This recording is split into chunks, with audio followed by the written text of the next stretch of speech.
Hello बच्चा gang, कैसे हो? स्वागत है आपका दोबारा क्लास 11th के नेक्स्ट लेक्चर में। और आज के लेक्चर में आपको बताऊंगा कि derivation of equation of motion कैसे करते हैं with the help of calculation of calculus method, या फिर आप कह सकते हैं with the help of differentiation and integration. लेकिन इस लेक्चर को समझने के लिए आपको डिफरेंशियल और इंटीग्रेशन की नॉलेज होनी जरूरी है।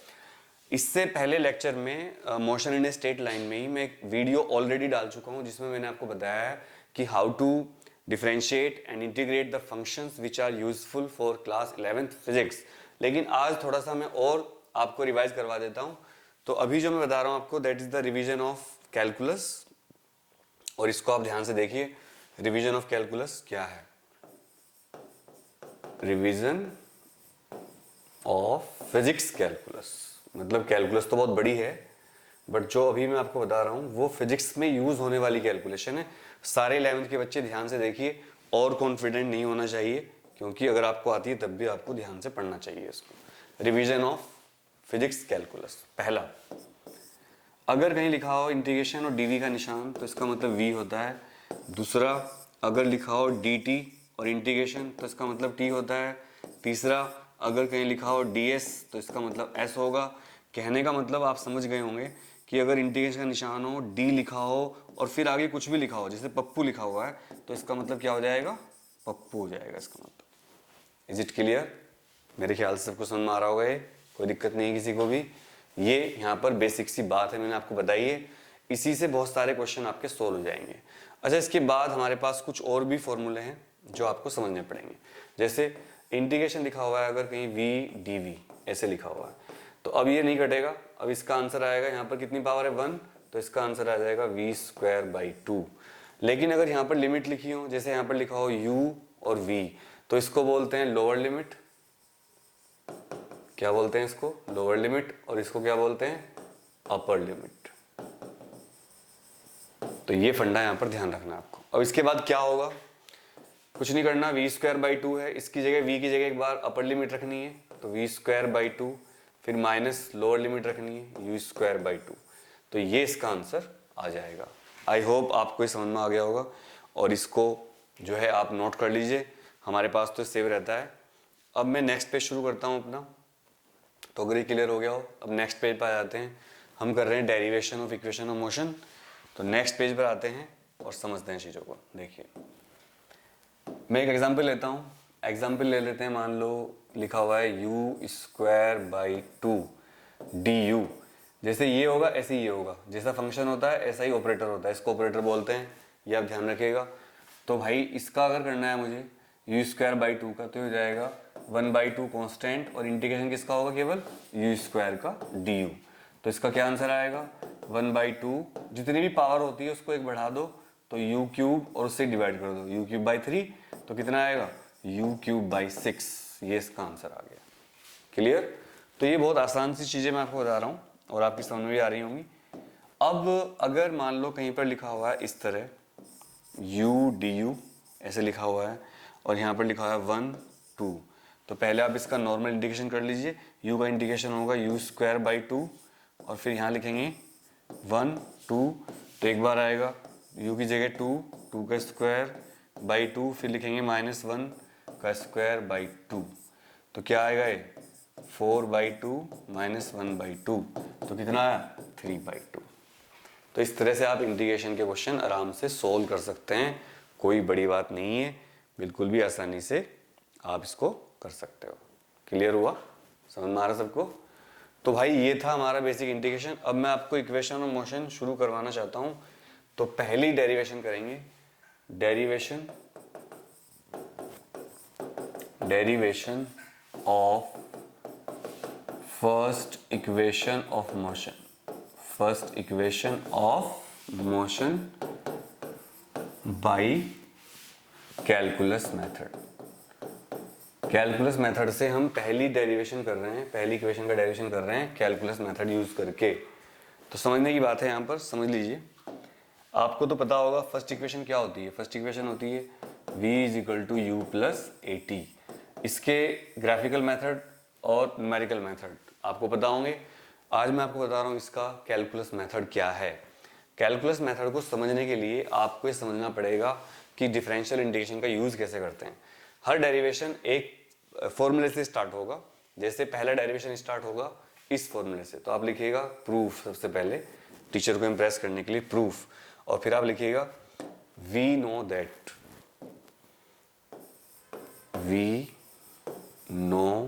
दैट सबसे पहला लिखेंगे we know that a is equal to कितना होता है, dv अपॉन dt।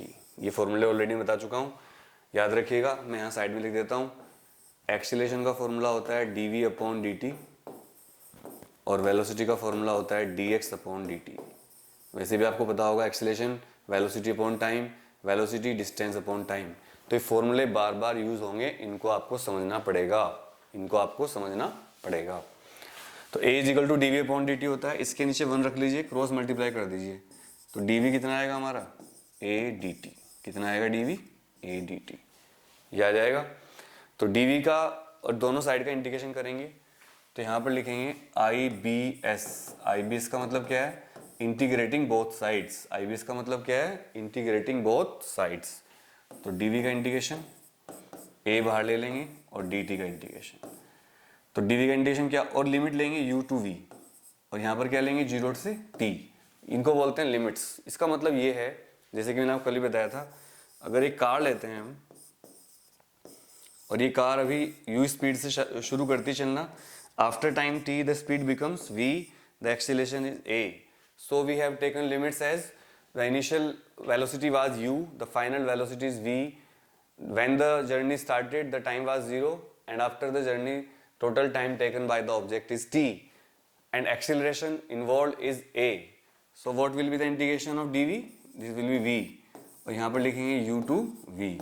ऐसे ही a dt का क्या होगा, t, और 0 to t। अब आपको क्या बताया था मैंने कि आपको एक बार रखनी है upper limit minus lower limit, तो v की जगह रखेंगे v minus u is equal to a, t की जगह t माइनस 0, तो v minus u is equal to कितना आएगा, at। इस u को उधर ले जाओ तो कितना बचा, v is equal to u plus at। So this is the derivation of first equation of motion, जो कि हमने यहाँ पर कर लिया है इजीली। तो आपको मेरे ख्याल से समझ में आ गया होगा सब कुछ। इसको आप नोट करते रहना साथ साथ चीज़ों को, ताकि आपको चीज़ें समझ में आए और कोई दिक्कत ना आए। क्लियर समझ में आ रहा है सबको, नोट कर लिया सबने। एक बार मैं दोबारा एक्सप्लेन करना चाहूँगा आपको, ताकि आपको अच्छी तरह समझ में आ जाए। देखो, ये वाली इक्वेशन हमें डिराइव करनी थी। सबसे पहले हमने लिखा वी नो दैट एक्सीलरेशन क्या होता है, dv अपॉन dt होता है, ये फॉर्मूला है, ये आपको याद रखना पड़ेगा। Acceleration equal to dv upon dt। इसके बाद क्रॉस मल्टीप्लाई किया, क्रॉस मल्टीप्लाई करने से क्या आया, dv is equal to a dt आ गया। अब क्या लिखा, इंटीग्रेटिंग बोथ साइड्स, तो इसका इंटीग्रेशन करेंगे dv का, इधर a कांस्टेंट है, इसको बाहर ले लेंगे, तो dt। इंटीग्रेशन के सारे रूल्स की वीडियो ऑलरेडी बना चुका हूँ, उसको आप देख लेना। इसी चैप्टर के जो प्लेलिस्ट है motion in a straight line, उसी में आपको मिल जाएगा, और इस वीडियो के डिस्क्रिप्शन में भी आपको मिल जाएगा लिंक। तो जब dv का इंटीग्रेशन होगा तो क्या बनेगा, v, क्योंकि मैंने आपको बताया था कि अगर कहीं पर इंटीग्रेशन का निशान हो, d लिखा हो, पप्पू लिखा हो, कोई भी, पप्पू का मतलब एनी फंक्शन, तो d का निशान इससे कट जाता है और क्या बचता है, पप्पू बचता है। बस ये ध्यान रखना है आपको। तो dv का इंटीग्रेशन क्या होगा, v होगा। लिमिट क्या लेंगे, u से v, तो यहाँ पर a लिखेंगे बाहर, और t dt का t, फिर एक बार अपर लिमिट रखते हैं इसकी जगह, फिर माइनस लगाकर लोअर लिमिट रखते हैं इसकी जगह, तो ये आ जाएगा v minus u is equal to a। ऐसे ही t की जगह एक बार क्या रखेंगे, t, और फिर क्या रखेंगे 0, तो बस बन जाएगा v minus u is equal to at। इसको उधर ले जाएंगे आप, तो बन जाएगा v is equal to u plus at। और यहाँ पर आप लिख देना टीचर को इम्प्रेस करने के लिए हैंड्स प्रूव्ड। अब जितने भी 11th वाले बच्चे हैं, जैसे आपका स्कूल खुलेगा, आपका टेस्ट होगा या आपका टेस्ट हो भी चुका होगा ऑनलाइन, तो ये क्वेश्चन जरूर पूछते हैं टीचर्स, इसको आप ध्यान रखिएगा। ये क्वेश्चन तो आता ही आता है, मतलब इसको तो आपको समझना ही है, ठीक है। तो फर्स्ट इक्वेशन क्लियर हो गई सबको। अब सेकंड इक्वेशन शुरू करते हैं। सेकंड इक्वेशन का डेरिवेशन, सेकंड इक्वेशन का डेरिवेशन ये वाला पहन लेते हैं इस बार। सेकंड इक्वेशन क्या है हमारी, वो हम देखेंगे अभी। सेकंड इक्वेशन है s is equal to u t plus half a t square. तो इसके लिए भी एक फॉर्मूला लिखना पड़ेगा। सबसे पहले यहाँ लिखो प्रूफ, प्रूफ कर रहे हैं इसका। प्रूफ कैसे करेंगे? सबसे पहले आप लिखिएगा वी नो दैट,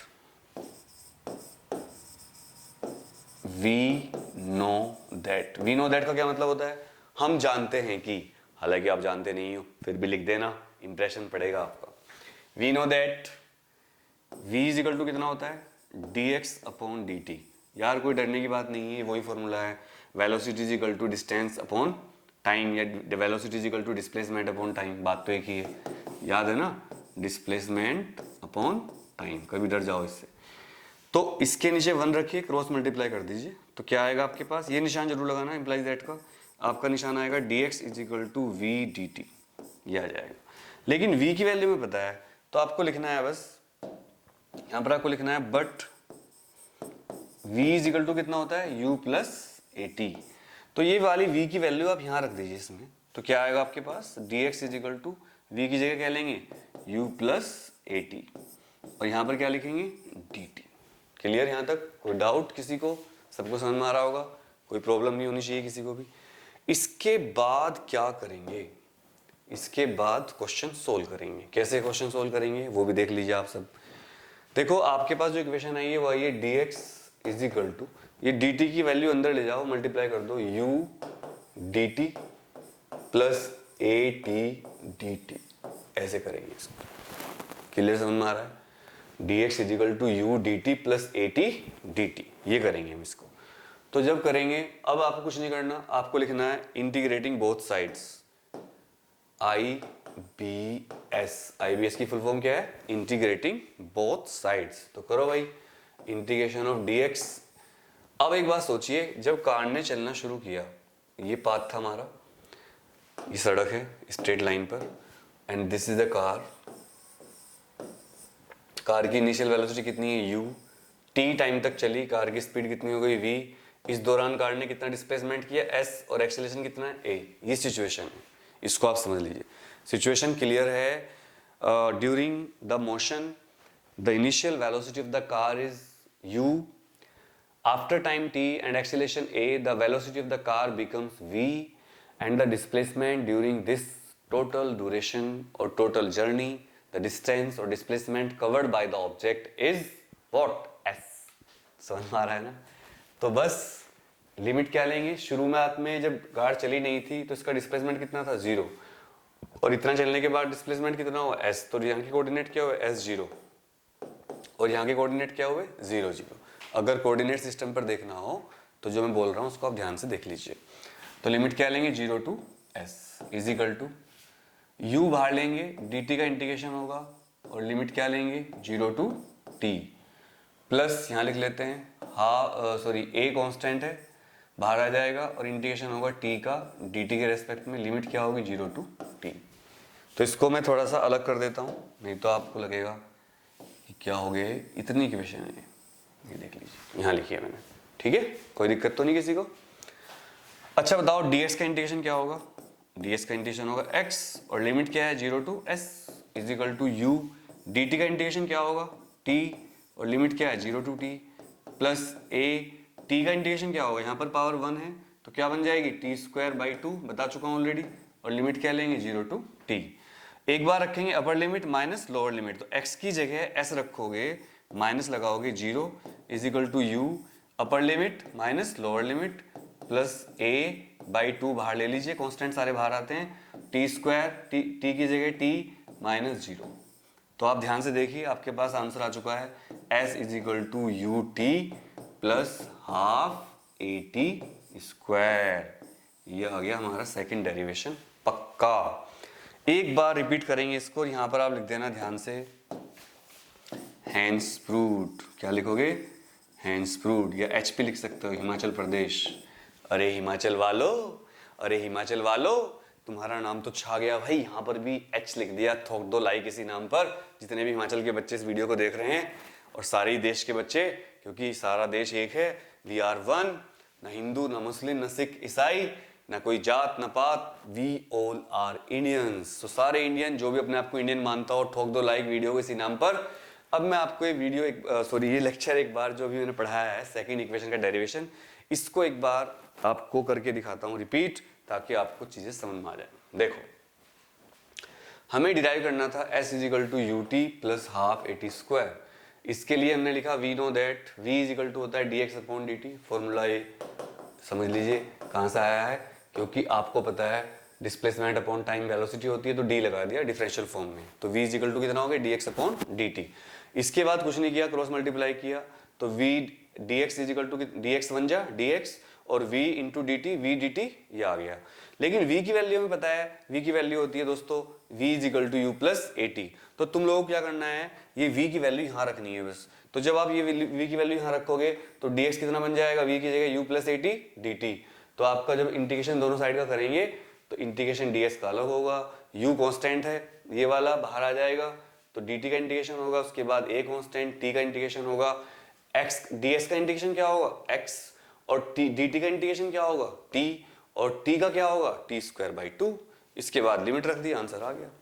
तो ये हमने कौन सी इक्वेशन प्रूव कर दी है, ये हमने प्रूव कर दी है सेकंड इक्वेशन ऑफ मोशन। और किस मेथड से किए, कैलकुलस मेथड से करी है। बोलो क्लियर, बोलो क्लियर।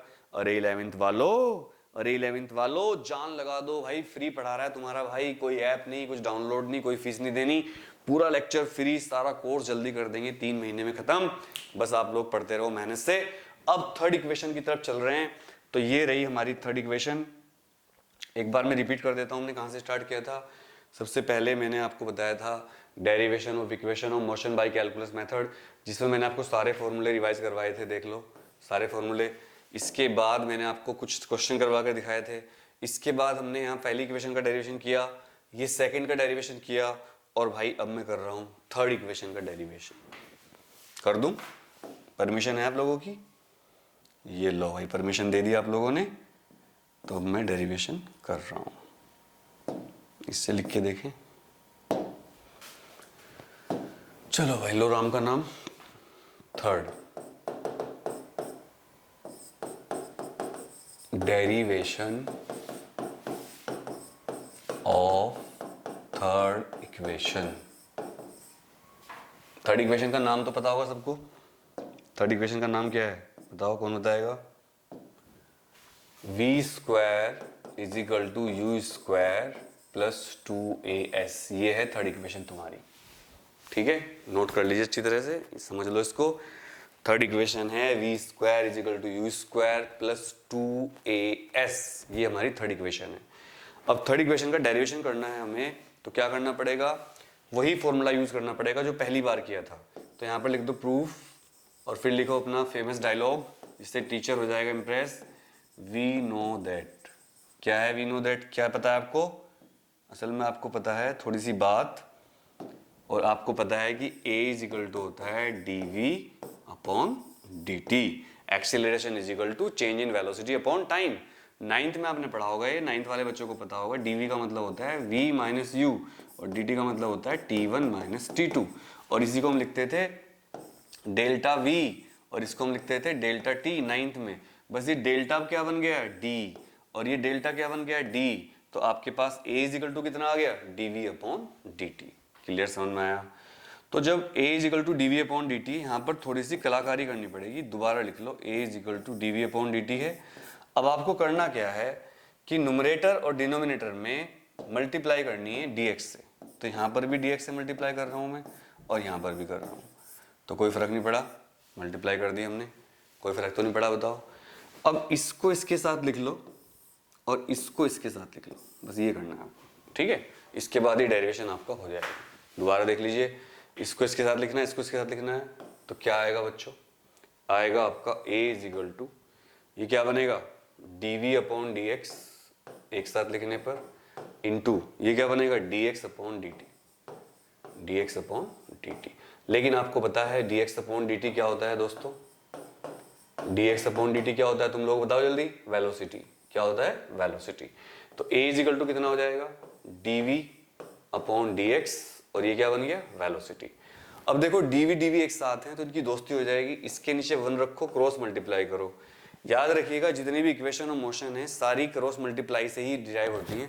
मतलब क्रॉस मल्टीप्लिकेशन का बहुत बड़ा रोल होता है इन्हें डिराइव करने में, ठीक है? तो भाई क्या आएगा, आप आएगा v dv is equal to a dx। अब बस आपको अपना ब्रह्मास्त्र चला देना है। ब्रह्मास्त्र क्या है? IBS। हमारे ब्रह्मास्त्र का नाम क्या है? IBS, integrating both sides. तो integration v dv is equal to a constant integration of dx।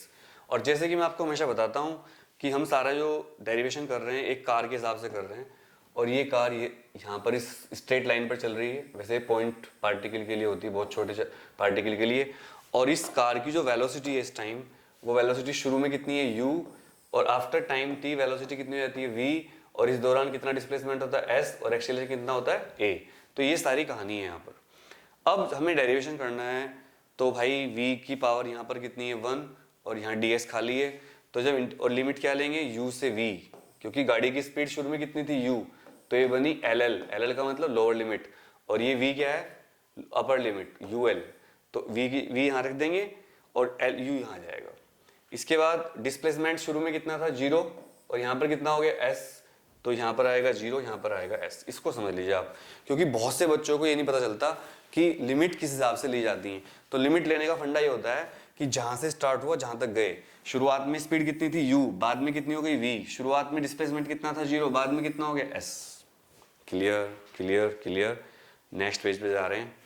याद रखना क्या पर लिखा मैंने, शायद मैंने लिखा था बच्चों v dv integration u to v, कुछ गलती हो तो बता देना।